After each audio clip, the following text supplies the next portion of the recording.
मुलांनो, असं म्हणतात, लहरों से डरकर कभी नौका पार नहीं होती, कोशिश करने वालों की कभी हार नहीं होती. म्हणजे प्रयत्न करणाऱ्यांना कधीही हार पाहायलाच मिळत नाही. मग तुम्ही प्रयत्न करणार? मग आपल्या शालेय जीवनात काय प्रयत्न करायचा? अभ्यासाचा, पाठांतराचा, सरावाचा. चला तर मग बघूया 5वी स्कॉलरशिप गणितमधला नमुना प्रश्नाचा भाग आणि प्रकरण 26 मधला नमुना प्रश्न पाहूया. मग उघडा तुमचं नवनीत कंपनीचं पुस्तक, उघडा त्याच्यातलं प्रकरण 26 कोण व कोणाचे प्रकार हे काढा आणि त्याच्यातला पहिला प्रश्न अत्यंत सोपा प्रश्न आहे. काय दिलाय? पुढीलपैकी कोणता कोण विशाल कोण आहे? अरे किती सोपा प्रश्न आहे हे बघा. हे पहिला पर्याय, दुसरा पर्याय, तिसरा पर्याय, चौथा पर्याय. ह्याच्यातला विशाल कोण कोणता? 90 अंश म्हणजे काटकोन. 90 पेक्षा लहान हे दोन आहेत म्हणजे लघुकोन. 90 पेक्षा हा मोठा झाला म्हणजे विशाल कोन. म्हणून प्रश्न पहिल्याचं उत्तर काय आलं? पर्याय नंबर 4. अगदी सोपं होतं, समजलं ना? पहा बरं, दुसराही प्रश्न अगदी सोपाच आहे. काय दिलंय? सोबतच्या आकृतीतील कोणाचे अचूक नाव कोणते? इतके सोपे जर प्रश्न जर परीक्षेत जर आले रे तर तुम्ही म्हणजे फार खुश होताल. बघा काय दिलं आता? ह्या कोणाचं अचूक नाव कोणतं हे आपल्याला सांगायचं आहे. मग आता हा कोणता कोण आहे? इथं बिंदू आर दिलाय, इथं यस दिलंय आणि टी दिलंय. कोण म्हणजे काय? कोपरा. आता ही पाठीमागची भिंत आणि तिकडली भिंत जिथं चिटकायली आहे तिथं कोपरा तयार झाला. इकडली भिंत आणि तिकडली भिंत जिथं चिटकायली आहे तिथं कोपरा तयार झाला. तसंच इथं कोपरा कुठं तयार आहे? यस. म्हणजे हा कोण यस आहे आणि यस मध्यभागी पाहिजे. मग यस मध्यभागी कुठं आहे? हे पण नाही, हे पण नाही, म्हणजे 2 पर्याय गेले. पर्याय 1 आणि 3 पण आता 1 आणि 4, 4 मध्ये T yes T, T yes आणि पुन्हा टी, हे चुकलं. तर पर्याय 1 अचूक आहे. कोण आर हे मध्यभागी पाहिजे. हा कोण यस टी म्हणजे कोण आर यस टी हा पहिला पर्याय बरोबर आहे. समजलं मुलांनो? पाहूया आता पुढच्या प्रकरणातला नमुना प्रश्न पहिला.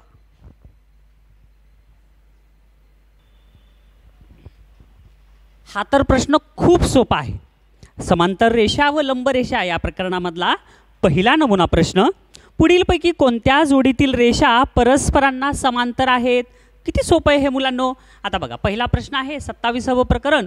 पहिली अशा रेषांची जोडी दिली आहे, दुसरी अशा. आता ह्याच्यामध्ये बघा ही जी रेष आहे ही रेष इकडलं आहे, बाणाचं टोक म्हणजे आणखीन वाढू शकते. मग ह्या रेषेला अजून जर वाढवलं तर इथं छेदल ना, म्हणजे ह्या छेदणाऱ्या रेषा झाल्या, समांतर नाही. आता ह्या तर छेदायलीच रेष म्हणजे ही छेदणारी रेष समांतर नाही. आता ही सुद्धा बघा, ही रेष अशी थोडी थोडी लांब लांब लांब वाढवली तर इथं छेदल ही सुद्धा. पण ह्या 2 रेषा रेल्वेच्या रुळपटरीप्रमाणे आहेत. अशी कितीही लांब वाढवली आणि ही पण कितीही लांब वाढवली तरी एकमेकांना छेदणार नाहीत.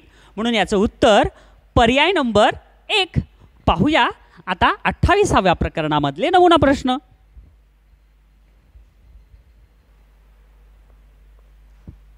पाहुयात नमुना प्रश्न मग पहिला त्याच्यातला. पुढीलपैकी कोणत्या आकृतीला 3 शिरोबिंदू असतात? आता असा सोपा प्रश्न जर विचारला तर असं वाटायला हे पहिलीचं पुस्तक आहे का? अरे किती सोपं आहे.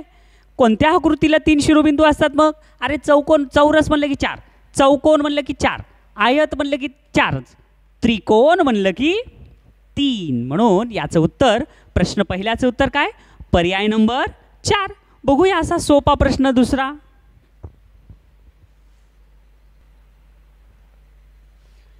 बघा आता दुसरा प्रश्न.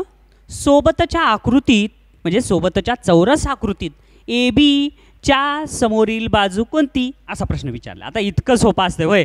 आता मी जर असं थांबलो तर माझ्या समोर काय आहे हे लक्षात येईल.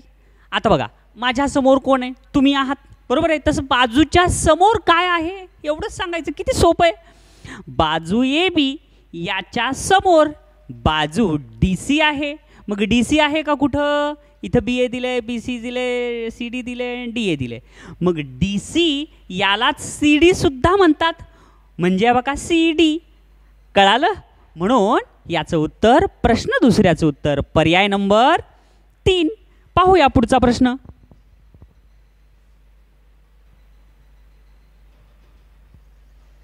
बघूया बरं आता तिसरा प्रश्न. पुढीलपैकी कोणती आकृती चौकोनाची नाही?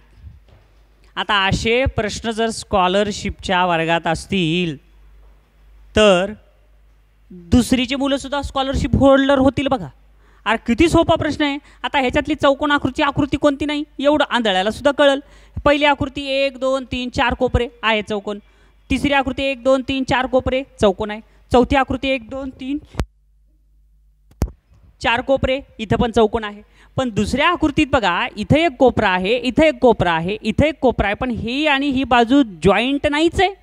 म्हणून याचं उत्तर किती? पर्याय नंबर 2. समजलं? पाहूया पुढचा प्रश्न.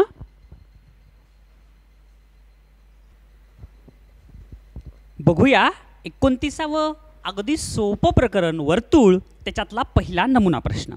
पुस्तकात पहा, सोबतच्या आकृतीचे निरीक्षण करा, त्यातील त्रिज्या नसलेल्या रेघेचे नाव शोधा. अरे रे रे रे किती सोपं रे. आता ह्या आकृतीचं निरीक्षण करा म्हणले आणि त्रिज्या नसलेले रेघेचं नाव शोधा. मग आता त्रिज्या नसलेली रेघ कोणती आहे ह्याच्यात बघावं लागेल. CL रेघ CL. हे बघा CL हे वर्तुळाचा केंद्रबिंदू, केंद्रबिंदूतून वर्तुळाला स्पर्श करणारी रेषा त्रिज्या. अरे CL तर त्रिज्या आहे. पुन्हा CA हे CA ही पण त्रिज्या आहे, केंद्रातून निघून वर्तुळाला स्पर्श करायला. CD ही पण त्रिज्या आहे. MN M आणि N नाही नाही नाही नाही ही वर्तुळावरच्या कोणत्याही 2 बिंदूंना जोडणारी रेषा आहे. म्हणून ही केंद्राला स्पर्श नाहीच आहे इथं. म्हणून ही जीवा झाली, त्रिज्या नाही. म्हणून आपल्याला उत्तर सापडलं. याचं उत्तर पर्याय नंबर 1.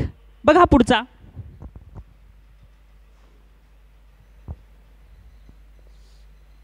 बघूया दुसरा प्रश्न. एका वर्तुळाच्या त्रिज्येची लांबी 5.2 सेंटीमीटर आहे. तर त्या वर्तुळाच्या सर्वात मोठ्या जीवेची लांबी किती असेल? आता काय सांगितलंय? हे बघा हे वर्तुळ आहे. या वर्तुळामध्ये काय सांगितले? त्रिज्येची लांबी 5.2 आहे. हे बघा इथून इथपर्यंत ही त्रिज्या 5.2 सेंटीमीटरची आहे. तर त्या वर्तुळाच्या सर्वात मोठ्या जीवेची, आता वर्तुळाची सर्वात मोठी जीवा म्हणजे कोण असते रे? व्यास. आलं का लक्षात? मग हा झाला सर्वात मोठा व्यास. समजलं? मग व्यास हा त्रिज्येच्या दुप्पट असतो. मग हे 5.2 आहे तर हे पण 5.2 आणि दोन्ही मिळून किती झाले? 10.4. म्हणून याचं उत्तर पर्याय नंबर किती? 3.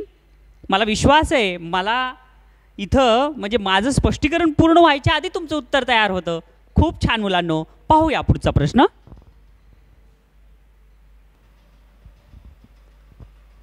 विद्यार्थी मित्रांनो, आपण आता पाहणार आहोत प्रकरण 30व आणि त्याच्यातला नमुना प्रश्न पहिला. बघा फार सोपा आहे. पुस्तकं उघडा आणि त्याच्यात पहा बरं का. सोबतच्या आकृत्यांच्या परिमितीमधला फरक किती असं विचारलंय. मग आता परिमितीमधला फरक, परिमिती म्हणजे काय रे बाळांनो? परिमिती म्हणजे बाजूंची बेरीज. मग आता ह्या आकृत्या तर कशाच्या आहेत? आपल्याला प्रश्नात काय सांगितलंय? आकृत्या. मग आता प्रत्येक कोण काटकोन आहे आणि इथं 18 दिलंय, इथं 9 दिलंय, म्हणजे हे झाला आयत. आयतामध्ये समोरासमोरील बाजू एकरूप असतात. हा गुणधर्म तुम्हाला माहिती पाहिजे. मग आता इथं सुद्धा प्रत्येक कोण काटकोन आहे आणि ह्याचं 12 सेंटीमीटर आणि त्याचं 6 सेंटीमीटर नाव दिलेलं आहे. बाजू वेगवेगळ्या आहेत म्हणजे हा निश्चित आयत आहे. म्हणून समोरासमोरील बाजूंचं माप सारखं असते. ह्याचं 12 आहे म्हणजे ह्याचं पण 12, ह्याचं 6 आहे म्हणजे ह्याचं पण 6. म्हणजे याची परिमिती किती झाली? 6 1 6 6 2 12. हे 12 आणि 12 2 24 12 3 36. ह्याची झाली 36 सेंटीमीटर परिमिती. आणि या आयताची ह्याचा 18, ह्याचा 18, त्याचं 9 आणि ह्याचं 9. म्हणजे 9 1 9 9 2 18 आणि 18 1 18, 18 2 36 आणि 18 3 54 सेंटीमीटर. मग आता आपल्याला म्हणले परिमितीमधील फरक. म्हणजे बघा एका प्रश्नात किती किती प्रश्न दडलेले आहेत. 54 मधून 36 वजा करा. आता 14 मधून 6 गेले उरले 8 आणि 5 मधून 4 गेले उरला 1. 18 सेंटीमीटर आहे का पर्यायात? पर्याय नंबर किती मग? 1. समजलं मुलांनो? पाहूया पुढचा प्रश्न.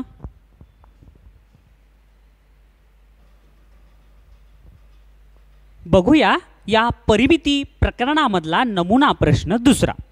80 मीटर बाजू असलेल्या चौरसाकृती बागेभोवती 4 पदरी तारेची कुंपण घालण्यासाठी किती मीटर लांबीची तार लागेल? प्रश्न व्यवस्थित वाचून समजून घ्या. काय म्हणलंय? 80 मीटर बाजू असलेल्या चौरसाकृती. आता चौरस आहे ह्या, ठीक आहे, आणि या चौरसाची बाजू किती दिलेली आहे? 80 मीटर. आता 80 मीटर बाजू आहे म्हणजे ह्याचं ह्याचं ह्याचं आणि ह्याचं सगळ्याचं माप सारखं आहे. आणि आपल्याला काय म्हणलंय? 4 पदरी कुंपण. मग आता 4 पदरी कुंपण घालण्यासाठी कशाला कुंपण घालायचं? या चौरस आकृतीला. म्हणजे ह्याची परिमिती काढावं लागेल अगोदर. मग 80 ह्याचं माप, ह्याचं माप 80, ह्याचं माप 80 आणि ह्याचं माप 80. म्हणजे परिमिती किती झाली? 80 गुणिले 4 320 मीटर ही परिमिती झाली. परिमिती 320 मीटर झाली म्हणजे उत्तर 320 का? हां हां हां, चुकलं. घाई केलं की संपलं. परीक्षेत असंच घाईघाईत पेपर सोडवताल, वर्गाच्या बाहेर जाताल आणि पेपर कसा गेला विचारल्यावर तो खूप सोपा पेपर गेला म्हणताल आणि पुन्हा मग कळलं, अरे ह्याचं 320 नव्हतं का, मी तर लिहिलं. तसं नसते, घाई करायची नाही. एका प्रश्नात 3-3 प्रश्न विचारलेले असतात. त्याच्यामुळं एकदाच एक प्रश्नाचं उत्तर आलं तर समजायचं नाही ते उत्तर आहे म्हणून. त्याच्याही पुढे उत्तर, प्रश्न नीट वाचा. मग आता हे 320 आलं म्हणजे हे एक पदरी तारेचं कुंपण जे आहे, समजा आता ह्याचं कुंपण असं येईल, असं असं असं आणि असं, हे एक पदरी झालं. एका पदराला 320 लागेल. आणि अशी किती पदरी घालायचं आपल्याला कुंपण? आपल्याला असं लागणार आहे 4 पदरी. मग आता 320ला 4 गुणावं लागल आणि मग किती आलं? 1280 मीटर. तर हे असेल उत्तर, पर्याय नंबर 4. आता समजलं मुलांनो? छान. पाहूया आता पुढचा प्रश्न. पाहूया परिमिती या प्रकरणामधला नमुना प्रश्नातला तिसरा प्रश्न.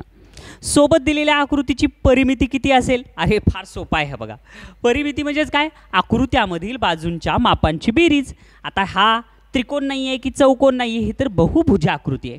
मग आता ह्यांच्या मापांची बेरीज करायची मुलांनो. किती सोपा आहे बघा बरं. काय करावं लागेल आता? 1.5 अधिक 1.6 अधिक 1.7 अधिक 1.6 अधिक 1.8 सगळ्यांची बेरीज करायची. आणि सगळ्यांची बेरीज किती आली आपली? मग बरोबर ती येईल 8.2 सेंटीमीटर. मग आता हे कुठं आहे पर्यायामध्ये? पर्याय नंबर 3. समजलं मुलांनो? अगदी सोपा आहे.